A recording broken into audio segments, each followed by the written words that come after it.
So hello everyone, my name is Iffy, and I'm here with no other person than Jude Idada. I'm actually having a nice chat with him this evening about his book called Boom Boom. Now, I'm super excited about this because Boom Boom is going to be published by a UK publisher on the 21st of September. Guys, if you know how excited I was when I heard it, because it's not easy to be published by a traditional publisher. It's not, let alone a UK one. So I'm super excited. Jude is an award-winning screenwriter. He's a poet. He's an actor. He's a director. In fact, I've got a list of some of his books here. By My Own Hands, A Box of Chocolates, a collection of short stories, Oduduwa, King of the Edos, Didi Kano and the Singing Dwarfs of the North, and Boom Boom, the award-winning book. Jude, if I've missed any out, please correct me or stop me. Right. Yeah, I can always add those. Yes. So tell us, how did this book come to be? What was your initial thoughts? Yeah. It's very interesting. Thank you again for having me here, and thank you everyone that's watching this. Great question. Yeah, because it speaks to a lot of things. First and foremost is what happens, the magic that happens when you surrender yourself to a cause that is bigger than yourself. As you know, I had been shortlisted over times, one time, 2 times, 3 times for the Nigeria Prize for Literature, and I never really won. That was the second or the third. But when I finally decided to write a book that was more than just, precursory desire to entertain, and I said, I want to deal with something that is topical, something that is endemic, something that is worthy of fighting against. That is when the prize came. So that speaks to another level of divine ordinance. But in terms of the inspiration for it was that I was in South Africa when I started writing the book. I was visiting, and an OAP in Lagos and on the Nigerian radio scene had just passed on from sickle cell anemia. Her name was Tosin Bokno. And there was so much, because she was a young lady, she was married, and she had everything the world was waiting for her. She was multi-talented, totally a celebrated lady, and she had just died. Her husband saw her that day, went to work. Because she worked during the afternoons. As I said, she works on radio, so her show usually came at the end of the day. Called her throughout the day, and she wasn't picking up his call. So he goes home and sees her, and she's on the bed and she's dead, just like that. And it got me thinking, and I said, imagine how it is to live a life that you have a sword of Damocles just hanging over your head, where you never know which day is your last day. And then I said to myself, okay, what is the reason why people are not doing what needs to be done? Why are they taking precaution? And of course, I had friends who had passed on from sickle cell anemia. So I said to myself, I was going to write a book that, addresses the plight of sickle cell anemia, but it's aimed at a demography that is way younger. So when children start reading this book at the age of 7, 8, 9, and, growing up, they get that information at a young age, so that by the time they start getting into relationships, they know the questions to ask. Sure. Because I thought it was unfair. You are telling people when they want to get married, you are telling them to check about genotype and all of that. They've invested too much. Their ears are blind. So their ears are blocked. Their eyes are blind. They can't hear you. They can't see you. They just want to marry. But if a child that knows about sickle cell anemia, knows about what to watch out for, questions to ask at the age of 8, 9, 10, by the time they are 20, 19, 20, 21, 22, they know the right questions to ask. You're already aware. You get what I mean? Yeah. So that was the primary reason why I wrote it, and I addressed it to a younger population. But I also wrote it to ensure that it is a family book. So it's a book that is discussed around the table, where the parent reads the book, the children reads the book, so that they can all discuss it together. So that's why it's crossover. Yes, exactly. The conversation starter kind of book. So that's why it's written in that format. So do you see this book as being a movie at some point? Oh, definitely. There's been a lot of discussions, even from Nigeria. A lot of people had read it and had approached me, and they wanted to make it into a book. But I was very, circumspect, because I was like, if you're going to make it into movie. If you're going to make it into a movie, you have to make it well. You have to do a good job, right? So every Tom, Dick, and Harry, they come out of the woodwork and they're like, "Hey, Jude, I can make this movie." And I'm like, "Have you made any movie before that can make me at least, you know?" But the publishers in the UK, they are speaking to certain film and production companies in the UK and the US. So hopefully deals will be signed, and then we will have Boom Boom as, you know, either a full live action film or an animated film. Okay. Are you allowed to tell us who the UK publisher is now, or?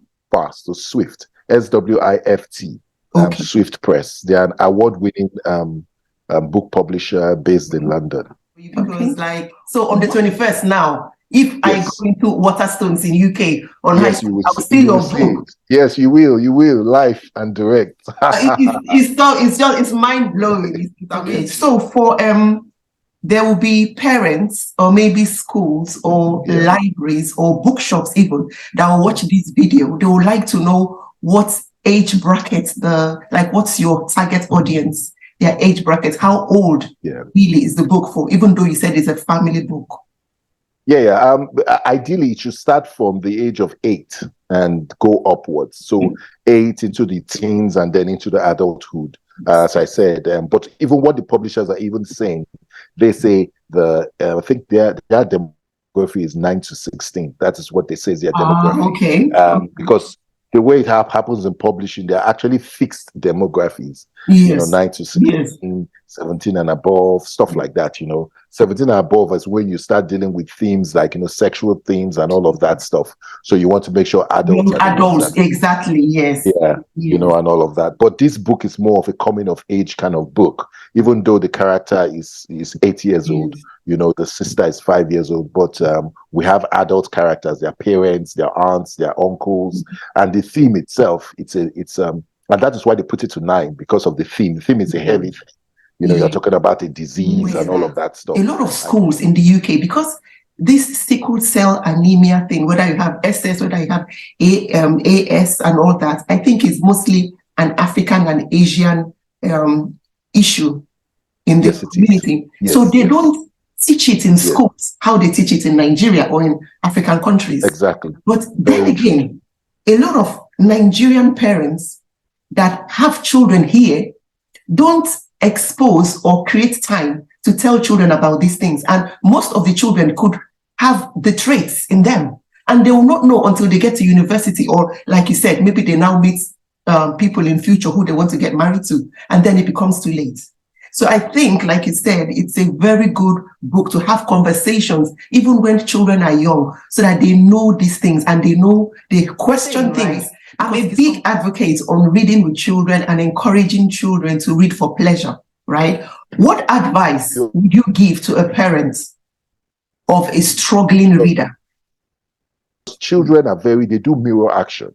So when children see parents who read, they read. So you can't be telling your child, read, but your child sees that you're not reading. The child cannot understand it. But when in your home, you guys have a reading hour, you say 7 to 8, everybody in the house must be reading a book.